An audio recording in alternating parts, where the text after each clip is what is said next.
Welcome back. یہ آپ تو ناظرین کو آگاہ کریں کہ کراچی میں کھربوں روپے کی زمین کی بندرباٹ کا سلسلہ جاری و ساری ہے۔ ضلع ملیر کی سیہ لال بھکر میں 442 ایکڑ اور 475 ایکڑ سرکاری زمین غیر قانونی طور پر منتقل کر دی گئی ہے۔ بورڈ آف ریونیو کے حکام نے بتایا ہے کہ یہ سرکاری زمین حاجی آدم جوکھیوں کو منتقل کر دی گئی ہے۔ نیب نے اتنے بڑے اسکینڈل کی تحقیقات کے لیے کمبائنڈ انویسٹیگیشن ٹیم تشکیل دے دی ہے اور سیکریٹری لینڈ یوٹیلائزیشن کو 28 فروری کو ریکارڈ سمیت طلب کر لیا۔ نیب نے اپنے مراسلے میں سیکریٹری لینڈ یوٹیلائزیشن سے کہا کہ ان کی تحویل میں ہیں جو تحقیقات میں مدد دے گا۔ اگر ریکارڈ فراہم نہ کیا گیا تو 10 سال کی سزا دلائی جائے گی۔ اس بارے میں مزید جانتے ہیں نمائندہ 5 نیوز شکیل نائن سے۔ جی شکیل، بتائے گا اس بندرباٹ کے حوالے سے۔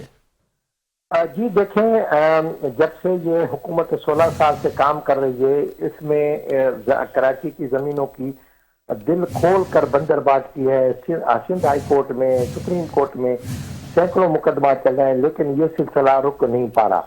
نیب نے سیکریٹری لینڈ یوٹیلائزیشن کو ایک ہوشربا انکشافات پر مشتمل ایک خط لکھا، جس میں سے کہا گیا کہ ضلع ملیر کی دیہ لال بکھر میں 442 ایکڑ اور 475 ایکڑ سرکاری زمین منتقل کی گئی ہے۔ بورڈ آف ریونیو کو حکام کا کہنا ہے کہ یہ زمین حاجی آدم جوکھیوں کو منتقل کی گئی ہے، جس کی مالیت کھربوں روپے بتائی جاتی ہے۔ نیب نے کہا ہے کہ اتنا بڑا اسکینڈل ہے، اس کی تحقیقات ایک افسر نہیں کر سکتا، اس لیے کمبائنڈ انویسٹیگیشن ٹیم بنا دی گئی ہے اور سیکریٹری لینڈ یوٹیلائزیشن کو 28 جنوری کو بیمہ ریکارڈ طلب کر لیا گیا ہے، جس میں ان سے اس ساری قصے کی پوچھا جائے گا۔ ان سے کہا گیا کہ بورڈ آف ریونیو نے 3 از خود نوٹس بھی لیے تھے، اس نوٹس کے جواب میں کیا ریکارڈ فراہم کیا جائے، اس میں کیا تفصیلات آئیں، وہ بھی نیب کو فراہم کی جائے۔